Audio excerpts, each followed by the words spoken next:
நம்பகமான விஷயங்களை தொடர்ந்து உரையாடி வருகிற நியூஸ் ஃபோக்கஸ் தமிழ் சேனலை சப்ஸ்கிரைப் பண்ணுங்கள். தொடர்ந்து ஆதரவு தாருங்கள்.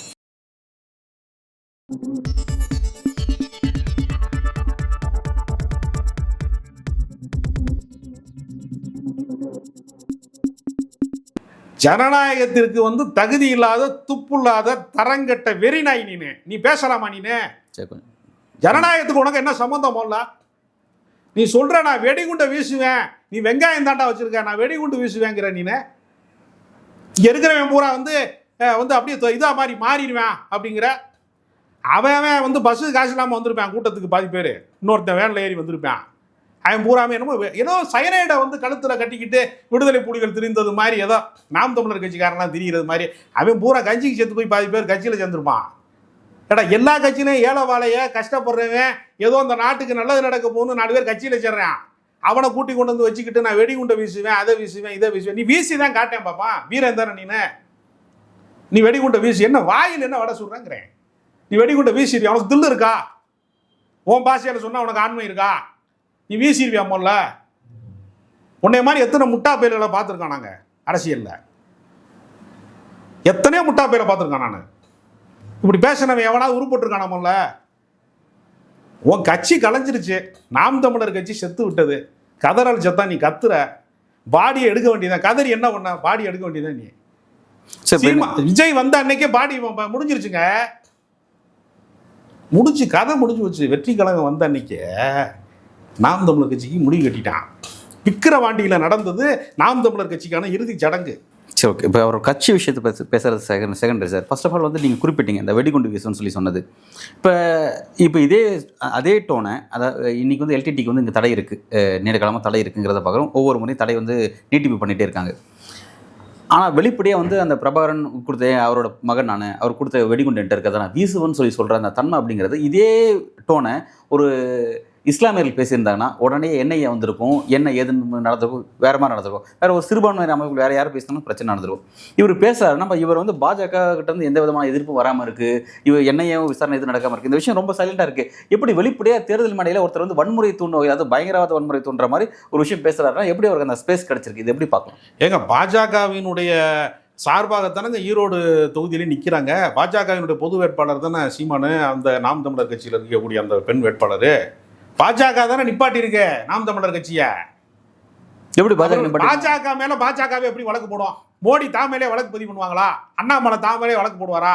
நீங்க கேட்கறதே எனக்கு புரியல. பாஜகவினுடைய ஒரு கொள்கை பரப்பு செயலாளரா சீமான் மாறிட்டாரு.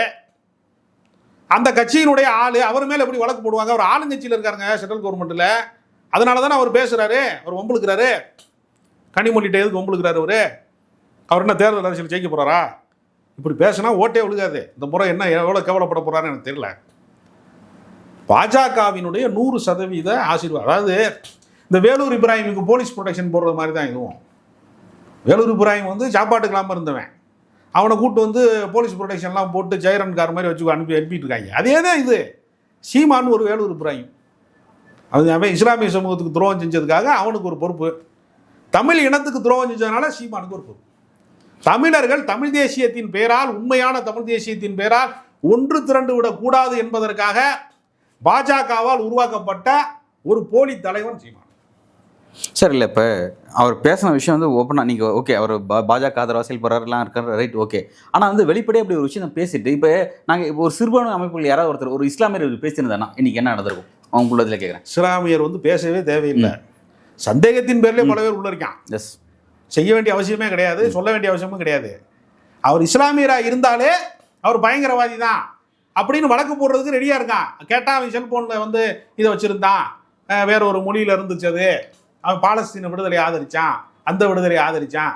சுவடு மன்சூர்னு ஒருத்தர் பதிப்பகம் நடத்திக்கிட்டு இருந்தார், மதிமுகலாம் இருந்தார். அவர் மேலே தேசிய புலனாய்வு விசாரணையில் அவர் ஜெயிலில் இருக்கிறார். இப்போ அவருக்கு ஒன்றுமே தெரியாது. அவர் நம்மளை மாதிரி ஒரு ஆள், அவர் சாதாரண மனிதர். பதிப்பகம் நடத்திக்கிட்டு அண்ணா கருத்துக்களை, திராவிட இயக்க கருத்துக்களை எல்லாம் பேசிட்டு இருந்த ஒரு மனிதர்.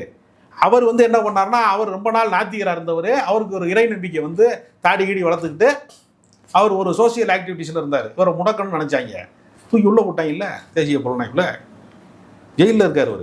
இல்லை அப்படி ஓகே, அந்த மாதிரி வந்து பாஜக இப்படிலாம் வந்து தன்னோட எதிரிகளை பழி வாங்குறாங்கிறது குறிப்பிடுறீங்க. ஓகே, அப்போ பாஜக வேண்டப்பட்ட ஒருத்தர் இப்படி ஆயிட்டாரு அப்படின்றதாக ஏன் வந்து எதிரணியில் இருக்கவங்க ஏன் அவர் மீதான வழக்கு தொடுக்கிறதோ இல்லை அவருக்கு எதிராக நான் திமுக பெரிய அரசியலுக்கு சொல்கிறேன் அவங்கள ஏன் வந்து அவரோட அந்த பேச்சை வந்து அதுக்கு எதிராக எல்லா இடங்கள்லையும் வழக்கு பதிவு செய்யப்பட்டிருக்கிறது. தேர்தல் வரைக்கும் காத்திருந்து கைது செய்வாங்கன்னு நான் நம்புகிறேன். ஏன்னா தேர்தல் நேரத்தில் கைது செஞ்சால் அவர் தியாகி ஆகிடுவார் தேவையில்லாமல் அப்படிங்கிறதுனால தேர்தல் வரைக்கும் வச்சுருப்பாங்க. அப்புறம் நிச்சயமாக அவர் கைது செய்யப்படுவார். குண்டர் சட்டத்தில் கைது செய்யப்படுறதுக்கான அதிகபட்ச வாய்ப்பு இருக்கிறது. கலவரத்தை தூண்டுவதற்கு அவர் பேசுகிறார். அவருக்கு என்ன ஆசைன்னா அவர் கைது செய்யப்படணும் தான் ஆசை. அதுக்காக தான் இவ்வளோ பேசுகிறார். ரொம்ப பேருக்கு தெரியாது உண்மையில அவர் அதான் நோக்கம். அவருடைய நோக்கம் என்னன்னா பெரியார் பற்றி பேசுறது இந்த மாதிரி. அவர் எதுக்காக பேசுகிறாருன்னா கைது செய்யப்படணும் தான் பேசுகிறார். ஏற்கனவே அவர் வந்து கைது செய்யப்பட்டனால தான் தலைவர் ஆனார்.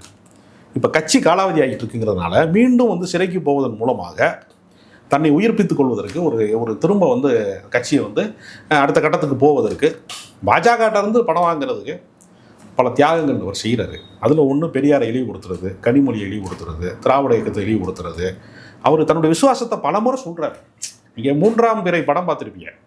அந்த ஸ்ரீதேவி முன்னாடி கடைசி கிளைமாக்ஸ் சீனில் கமலஹாசன் வந்து டைவெலாம் அடித்து என்ன ஞாபகம் இருக்கா அப்படின்னு கேட்குறதுக்கு ஒரு கிளைமாக்ஸ் காட்சி இருக்கு இல்லையா, அதுதான் இப்போ நடந்துக்கிட்டு இருக்கு. பாஜக வந்து ஸ்ரீதேவி மாதிரி பார்த்துக்கிட்டு இருக்கவரை இவர் வந்து குட்டிக்காரன் அடிக்கிறாரு. அதனால தான் சொல்கிறாரு, வெக்கமே நம்ம சொல்கிறாரு, பேரறிஞருங்கிறாருங்க எச் ராஜாவை. எச் ராஜா வீட்டில் ஒத்துக்குருவாங்களா? அதை காரைக்குடிக்காரன் ஒருத்தன் ஒத்துக்குருவானா? பாஜக தொண்டர் ஒத்துக்குருவானா? அது எவ்வளோ பெரிய முட்டாளு, ஒத்துக்குருவானா யாராவது? ரங்கராஜ் பாண்டேக்கு அறிவு இருக்குங்கிறாரு. இதோட வேடிக்கை என்ன இருக்கு?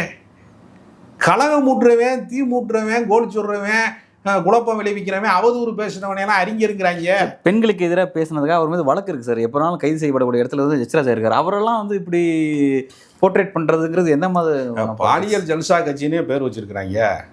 வழக்கு இல்லாமல் இப்படி இருக்கும். வழக்கு இல்லைன்னா அந்த கட்சியில் வச்சுக்கவே மாட்டாங்க. கஞ்சா அஞ்சலையை வச்சு தானே கட்சி நடத்துகிறாங்க.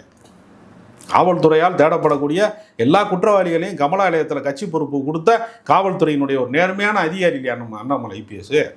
இந்த விளையாட்டு அதெல்லாம். அதனால் சீமான் வந்து ஒரு கூலிப்படை தலைவனாக மாறி சிறப்பாக செய்து கொண்டிருக்கிறார். உரிய சட்ட நடவடிக்கை பாயும். சரிங்க சார், இப்போ அவர் கைது செய்யப்பட்டார்னா உண்மையாக அந்த ஃபேம் அவர் கிடைக்கும். ஒருவேளை கைது செய்யப்பட்டு சிறைப்படுத்தப்படுறாருன்னு வச்சுக்கங்களேன், நீங்கள் சொல்ல மாதிரி குற்ற சட்டம் அது ஒன்று பாயுதுன்னு வைங்களேன், அது அவருக்கு என்ன மாதிரியான சொசைட்டிலே பொலிட்டிக்கல் இமேஜ் அவருக்கு என்ன கிடைக்கும்? பொலிட்டிக்கல் இமேஜ் கிடைக்காது. பாஜகவிடமிருந்து கூலி கூடுதலாக கிடைக்கும். அவர் முடிவு பண்ணிட்டாருங்க, அவர் அரசியல் நடத்த விரும்பலை. செட்டில்மெண்ட் அவருக்கு ஆகிட்டே இருக்கு ஒரு இடமா. அவர் ஈழத்தமிழர்கிட்ட ஒரு ரவுண்டு வசூல் பண்ணி முடிச்சிட்டாரு. அப்புறம் நாடார் கம்பெனிகிட்ட ஒரு ரவுண்டு தொழிலதிபர்கள்ட்ட வசூல் பண்ணி முடிச்சிட்டாரு. ஒவ்வொரு ரவுண்டாக முடிச்சிட்டாரு. கடைசியாக எல்லாரும் முடிச்சுட்டு கடைசி ரவுண்டு இப்போ பிஜேபியில் பண்ணிட்டு இருக்காரு. இதோட அவ்வளோ அவருடைய அரசியல் வந்து ஒரு இல்லை சார். இப்போ பாஜகவுக்கு தமிழ்நாட்டில் ஆட்சி பிடிக்கணும், ஒரு அரசியல் செய்யணும் ஒரு விருப்பம் இருக்குது. அதுக்கு இவரை பயன்படுத்துன்னு நீங்கள் சொல்கிறீங்க. இந்த பயன்படுத்தக்கூடிய ஸ்ட்ராட்டஜிங்கிறது ரகசியமாக இருந்தால் மட்டும்தான் அது பாஜகவுக்கு லாங் டைம் ஒரு பொலிட்டிக்கல் தானே. இவ்வளோ நாள் இருந்தார், 15 வருஷமா. இப்போ தானே வெளியில் வர்றாரு. இப்போ இவ்வளோ நாளாக வந்து ஒரு பெரிய பத்தின பேசல. பாஜகவில் நாம் தமிழர் கட்சி இணைப்பதற்கு ஒரு திட்டம் இருக்கு. அதனுடைய ஒரு தொடர்ச்சியாகவும் இருக்கு. நாம் தமிழர் கட்சியை பாஜகவோடு இணைப்பதற்கு ஒரு பேச்சுவார்த்தை இருக்கு.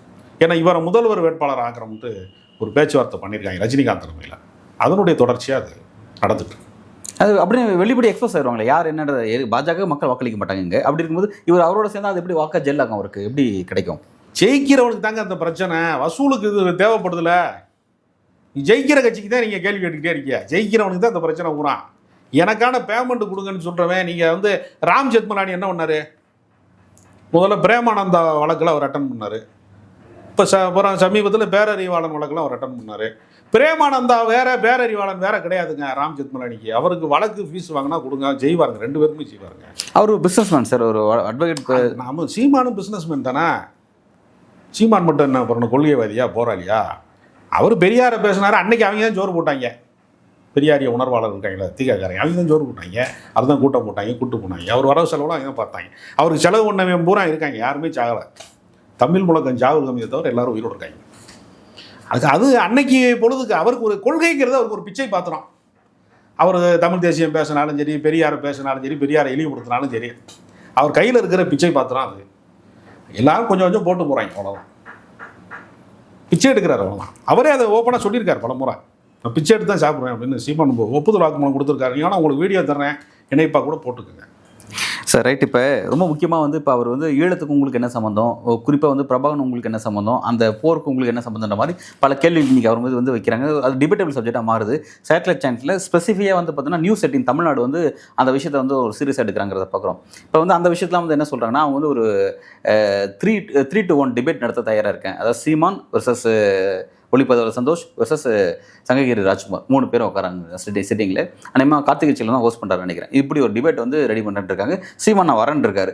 இப்படி ஒரு விஷயம், அதாவது அவர் வந்து வெளிப்படையே விவாதத்துக்கு வர மாட்டார், ஒரு ஆதரத்தை கொடுக்க மாட்டார், தனிப்பட்ட முறையில் பேசிட்டு போகிறேன்னு சொல்கிறாரு. ஆனால் வெளிப்படையே விவாதத்துக்கு நான் வரேன், நான் சேலஞ்ச் பண்ண தயாராக இருக்கேன் அப்படின்னு சொல்லும்போது அந்த துணிச்சல் எங்கே இருக்குது? சப்போஸ் மெட்டீரியல்ஸ்லாம் ஏன்னா அவங்க கூடவே இருந்தவங்க சொல்கிறாங்க அவங்க. அப்போ அவங்க வைக்கிற ஆதரத்துக்கு இவர் என்ன மறுப்பு ஆதரத்துக்கு வைப்பார்? எப்படி அந்த விஷயத்தை நீங்கள் பார்க்குறீங்க? வரேன்னு சொல்லுவார், வரமாட்டார். ஒரு நாள் வரமாட்டார். அப்போ அதுக்கு ஒரு காரணம் சொல்லுவார் அந்த நேரத்தில், தவறான ஆட்களோட வந்து நீ இது பண்ண வராங்க அப்படின்னு. அவர் வரமாட்டார். அவர்கிட்ட ஒன்றும் மெட்டீரியல் எதுவுமே கிடையாது. அவர்கிட்ட பேசுகிறதுக்கு எந்த உண்மைகளும் கிடையாது. வந்தால் மேலும் அம்பலப்படுவார். ஒருவேளை குடி போதையில் அந்த மாதிரி தவறாக வர்றேன்னு சொல்லிட்டாரான்னு தெரியல. தெளிஞ்சவனும் வரமாட்டார். ஒரு போதையில் சொல்லிட்டாரு, தப்பாக எடுத்துக்கூடாது. அந்த போதைக்கு அவர் தமிழ் தேசியன்னு பேர் வச்சுருப்பார். அது உண்மையான தமிழ் தேசியர்களை வந்து கொச்சைப்படுத்தக்கூடாது. இவருக்கு இருக்க போதை வேற. அவர் சும்மா ஒரு ஊர்கா மாதிரி தொட்டுக்கிறார் தமிழ் தேசியம். அவருக்கும் கொள்கைக்கும் அரசியலுக்கும் எந்த சம்பந்தம் கிடையாது. அவர் ஒரு புரோக்கர். அவர் தொழில் நல்லா நடக்குது, அவ்வளோதான். இதை தாண்டி அவரால் எதுவும் செய்ய முடியும். ஓகே சார், அவரோட அரசியல் அடுத்த கட்டமாக எதை நோக்கி நகருது அப்படிங்கிறத பொறுத்து இருந்து பார்ப்போம். நன்றி சார்.